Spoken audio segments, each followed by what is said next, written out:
Assalamualaikum warahmatullahi wabarakatuh.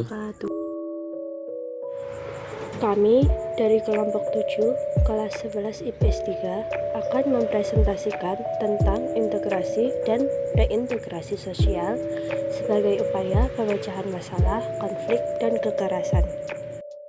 Berikut anggota kelompok 7 yaitu Nur Indah Asiwidi Astuti nomor 25, Rahmania Dewi nomor 26, Ranita Dianwardani nomor 27, dan Revinza Bimarve Maulana nomor 28.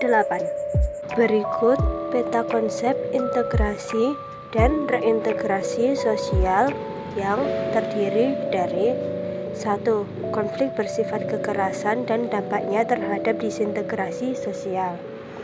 2. Perdamaian dan integrasi atau kohesi sosial. 3. Pemulihan, rehabilitasi, dan transformasi sosial. 4. Reintegrasi dan koeksistensi sosial dalam kehidupan damai di masyarakat. Subbab yang pertama yaitu konflik bersifat kekerasan dan dampaknya terhadap disintegrasi sosial. Terdiri dari 1. Pengertian disintegrasi sosial. Yang kedua, bentuk-bentuk disintegrasi sosial. Pengertian disintegrasi sosial. Disintegrasi sosial adalah suatu keadaan yang disebabkan karena adanya perubahan yang dipaksakan, maka keadaan itu menimbulkan proses disintegrasi sosial. Bentuk-bentuk disintegrasi sosial. A. Pergolakan daerah, terjadi karena adanya perbedaan ideologi. B. Aksi, protes, dan demonstrasi, terjadi karena adanya penyimpangan suatu kelompok atau individu. C. Kriminalitas, terjadi karena perilaku menyimpang. D. Kenakalan remaja. Subbab yang kedua yaitu perdamaian dan integrasi atau kohesi sosial, terdiri dari 1. Pengertian integrasi sosial. 2. Syarat-syarat integrasi sosial. 3. Faktor pendorong integrasi sosial. 4. Bentuk-bentuk integrasi sosial. 5. Proses integrasi sosial. Pengertian integrasi sosial. Integrasi adalah pembauran sesuatu sehingga menjadi kesatuan yang utuh dan bulat. Syarat-syarat integrasi sosial. Menurut William F. Ogburn dan Meyer Nimkov, syarat terjadinya integrasi sosial sebagai berikut. A. Anggota-anggota masyarakat merasa bahwa mereka berhasil saling mengisi kebutuhan-kebutuhan satu dengan yang lainnya. B. Masyarakat berhasil menciptakan kesepakatan atau konsensus bersama mengenai norma-norma dan nilai-nilai sosial yang dilestarikan dan dijadikan pedoman dalam berinteraksi satu dengan yang lainnya. C. Norma-norma dan nilai sosial itu berlangsung cukup lama dan dijalankan secara konsisten serta tidak mengalami perubahan dan dapat menjadi aturan baku dalam melangsungkan proses interaksi sosial. Faktor pendorong integrasi sosial. A. Faktor internal. 1. Kesadaran diri sebagai makhluk sosial. 2. Tuntunan kebutuhan. 3. Jiwa dan semangat gotong royong. B. Faktor eksternal. 1. Tuntunan perkembangan zaman. 2. Persamaan budaya. 3. Terbukanya kesempatan. 4. Persamaan visi, misi, dan tujuan. 5. Sikap menghargai atau toleransi. 6. Adanya konsensus nilai-nilai kelompok. 7. Adanya tantangan.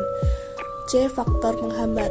1. Konflik atau pertentangan akibat tidak tuntasnya penyelesaian suatu masalah. 2. Persaingan tidak sehat. 3. Prasangka buruk. 4. Fanatisme. 5. Rendahnya sikap toleransi dalam hidup bermasyarakat. D. Faktor integrasi sosial dapat berlangsung cepat atau lambat. 1. Homogenitas sosial. 2. Besar kecilnya kelompok. 3. Mobilitas geografis. 4. Efektivitas komunikasi. Bentuk-bentuk integrasi sosial. A. Berdasarkan penyebabnya. 1. Integrasi ideologis. 2. Integrasi normatif. 3. Integrasi koersif, 4. Integrasi instrumen, 5. Integrasi fungsional. Yang B ada berdasarkan hasilnya 1. Asimilasi, 2. Alkulturasi. C berdasarkan lingkup terjadinya 1. Integrasi sosial, 2. Integrasi kekerabatan, 3. Integrasi asosiasi, 4. Integrasi masyarakat, 5. Integrasi suku bangsa, 6. Integrasi bangsa. Proses integrasi sosial. Cockburn dan Nimkov berpendapat bahwa integrasi melalui sebuah proses seperti bagian berikut: akomodasi, kerjasama, koordinasi, asimilasi. Pemulihan atau recovery, rehabilitas, reintegrasi, dan transformasi sosial. 1. Pemulihan atau recovery, 2. Reintegrasi sosial, 3. Transformasi sosial. Pemulihan atau recovery. A. Rekonsiliasi adalah merukunkan atau mendamaikan pihak-pihak yang terlibat dalam perselisihan atau konflik. B. Rehabilitasi adalah perbaikan dan pemulihan semua aspek pasca konflik dengan sasaran utama untuk normalisasi. C. Rekonstruksi adalah pembangunan kembali sarana-prasarana kelembagaan wilayah pasca konflik dengan sasaran utama tumbuh kembangnya kegiatan ekonomi. Reintegrasi sosial. Pengertian reintegrasi sosial adalah upaya untuk mengembalikan dan membangun kembali persatuan, kepercayaan, modal sosial, dan kohesi sosial akibat terjadinya konflik di masyarakat. Menurut Surjono Sukanto, reintegrasi sosial adalah proses memperbarui nilai-nilai sosial dan norma-norma sosial untuk menyesuaikan diri dengan kehidupan masyarakat yang mengalami perubahan. Faktor penyebab reintegrasi yaitu 1. Perubahan sosial, 2. Melemahnya norma dan nilai, 3. Iklim globalisasi. Contoh reintegrasi dalam kehidupan sehari-hari. 1. Reintegrasi antara angkutan online dengan angkutan konvensional, 2. Melakukan musyawarah, 3. Lembaga masyarakat, 4. Tidak main hakim sendiri. Transformasi sosial. Langkah-langkah yang dapat diambil untuk mengelola transformasi sosial, khususnya setelah terjadi konflik, yaitu A. Unfreezing merupakan suatu proses penyadaran tentang perlunya atau adanya kebutuhan untuk berubah. B. Changing merupakan langkah yang berupa tindakan baik memperkuat driving force maupun memperlemah resistance. C. Refreezing merupakan upaya membawa kembali organisasi kepada keseimbangan yang baru, a new dynamic equilibrium. Reintegrasi dan koeksistensi dalam kehidupan damai di masyarakat.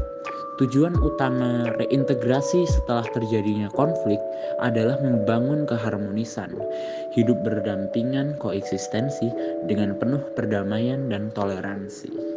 Koeksistensi sosial menurut Michel Walzer terjadi ketika sekelompok masyarakat dengan sejarah, budaya, dan identitas yang berbeda hidup bersama secara damai. Oleh karena itu, koeksistensi sosial membutuhkan dua pihak atau lebih yang ingin hidup bersama secara damai, tanpa perselisihan, pertengkaran, atau konflik. Sekian presentasi dari kelompok kami. Bila ada salah dalam penjabaran materi, kami mohon maaf. Sekian, terima kasih. Wassalamualaikum warahmatullahi wabarakatuh.